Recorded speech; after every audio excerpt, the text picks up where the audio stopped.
সামুদ্রিক থিমে আমরা মূলত এই ডিজাইনগুলো করে থাকি। এটা ধরেন অরিজিনাল শামুক, ঝিনুক, স্টারফিশ, যে ধরনের ইকুইপমেন্টগুলো আমরা ইউজ করি রিয়েলিস্টিক যাতে লাগে সেজন্যই।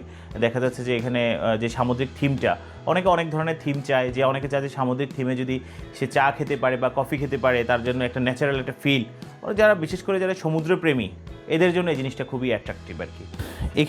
এখানে কালার রেজিন এবং যেই অ্যাক্রিলিক শিটগুলো দিয়ে আমরা কিন্তু মূলত এই সামুদ্রিক থিমে এই ওয়াল ক্লকটি আমরা তৈরি করেছি। এখানে দেখতে পাচ্ছেন যে এখানে যে শেকড়টি, এটাও সম্পূর্ণ কিন্তু ন্যাচারাল এবং অরিজিনাল গাছের শেকড় কিন্তু, ঠিক আছে।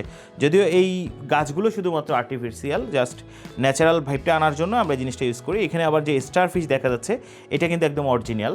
এটা আসলে ছোট বড় অনুযায়ী এক এক রকম দাম হয়ে থাকে। মগগুলো আমরা যেটা প্রাইস নির্ধারণ করেছি আমরা 600 টাকা, যেহেতু আমরা আলাদাভাবে মগ নিয়ে এটার উপরেই কিন্তু আমরা সামুদ্রিক থিমে আর্ট করে থাকি। এছাড়া যে উড স্লাইসটা দেখতে পাচ্ছেন, এটা সাধারণত আমরা 1550 সেল করি, মাঝে মাঝে ডিসকাউন্টে আমরা 1200 1250 সেল করি।